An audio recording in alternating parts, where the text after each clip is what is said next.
దానికి వచ్చి నేను అడుగుతున్నా కడియం శ్రీహరి గారు, ఇవాళ మీ ప్రాంతం గణపురం నియోజకవర్గానికి కూడా నీళ్ళు వచ్చే గౌరవేలి ప్రాజెక్టు పరిస్థితి ఏంది? ఎందుకు పూర్తి చేయించలేకపోయారు 10 సంవత్సరాల? ఏం పూర్తయింది మాకు తెలియదు. నీళ్ళు ఇవ్వను, ఇప్పుడు నీళ్ళు ఇవ్వనండి. నేను అక్కడ ఎమ్మెల్యేను.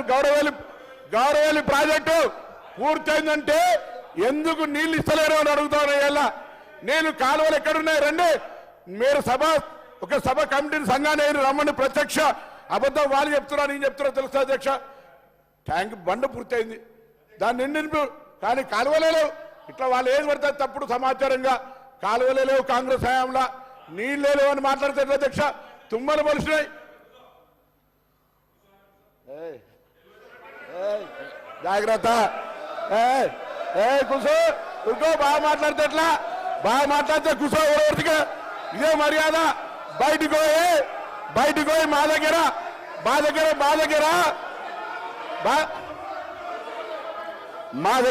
అధ్యక్ష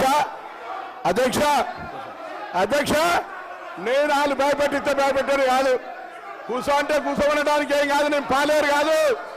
వాళ్ళు కూర్చో అనగానే కూర్చోడానికి పాలేరు కాదు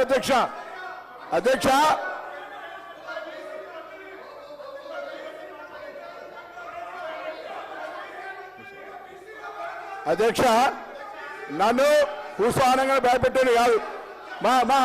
అదే కరీంనగర్ సార్, ఒక మాజీ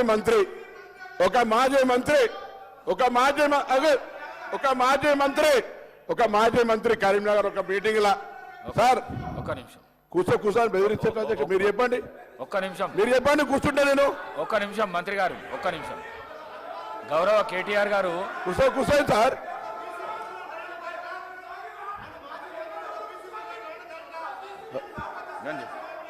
కూర్చోండి, మీరు కూర్చోండి, నేను చెప్తా. కూర్చోండి, ఒక్క నిమిషం కూర్చోండి. ఒక్క నిమిషం కూర్చోండి సార్, బెదిరించేది. కూర్చోండి, ఒక్క నిమిషం. సిద్ధంగా లేకపోతే వెళ్ళిపోవచ్చు. సిద్ధంగా లేకపోతే అయ్యా ఎవరికైనా వినడానికి ఇష్టం లేకపోతే భార్య పిల్లల్ని చంపుకుంటా ఓట్లు లేకపోతే అని అడిగిన వాళ్ళు ఇక్కడ అవసరం లేదు. పోవచ్చు, వాళ్ళకే ఇక్కడ ఉండాల్సిన అవసరం లేదు.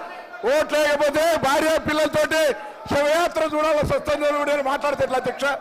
శివయాత్ర ఓట్లు లేకపోతే భార్య పిల్లలతో శివయాత్ర చూడాలన్నది కూడా ఇక్కడ మాట్లాడితే ఎట్లా అధ్యక్ష? వాళ్ళు కూడా మాట్లాడితే ఎట్లా అధ్యక్ష? వాళ్ళు కూడా ఆఖరికి సానుభూతి 12 ఏళ్ళ పాప అధ్యక్ష, 12 ఏళ్ళ పాపతోటి నేను సరిపోతాం మీరు ఓటేకపోతా అంటే ఇది ఏమధ్యక్ష? వాళ్ళు కూడా ఇక్కడ మాట్లాడితే ఎట్లా అధ్యక్ష? మన గవర్నర్ గారు కూడా రాజకీయాలు బ్లాక్ మెయిల్ అవుతున్నారు అధ్యక్ష. అటువంటి వాళ్ళు మాట్లాడితే ఎట్లా అధ్యక్ష? నన్ను కూర్చోమంటారా వాళ్ళు? ఏమి నైతికత ఉన్నది? ఇలా ఓట్లేసుకుంటే 12 ఏళ్ళ పాప, ఆమె మానసిక పరిస్థితి ఏం కావాలి అధ్యక్ష? అటువంటి వాళ్ళు ఇలా మేము ఓట్లేకపోతే ఆత్మహత్య చేసుకొని మేము ఇలా శివయాత్ర చేయాల్సి వస్తే బ్లాక్ మెయిల్ చేసుకున్న మాట్లాడితే అధ్యక్ష.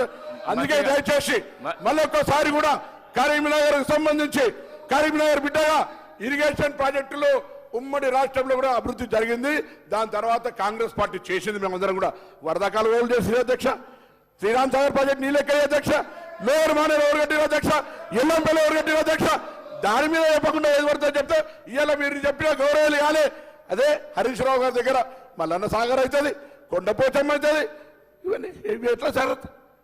కాబట్టి దయచేసి మాకు కూడా కుర్చేసుకొని కడతాన ప్రాజెక్టు, కేసీఆర్ గారి ప్రాజెక్టు పూర్తి కాలేదని చెప్పడం కొరకు దయచేసి ఈ సందర్భంగా మీ దృష్టికి తెచ్చిన అధ్యక్ష. నమస్కారం. వాళ్ళు కూర్చోమంటే కూర్చొని భయపడేది కాదు అధ్యక్ష. మీ ఆదేశాన్ని పాటిస్తాం, తప్పకుండా సభా మర్యాద కాపాడతాం. కూర్చోండి. గౌరవ కేటీఆర్ గారు సీనియర్ శాసనసభ్యులు, మీరు ఒక మంత్రి మాట్లాడేటప్పుడు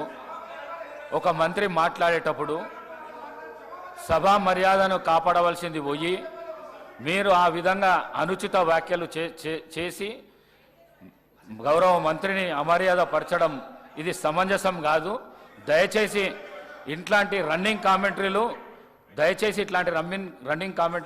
చేయొద్దని మీకు విజ్ఞప్తి చేస్తున్నాను. కడియం శ్రీహరి గారు ప్లీజ్. కడియం శ్రీహరి గారు పేరు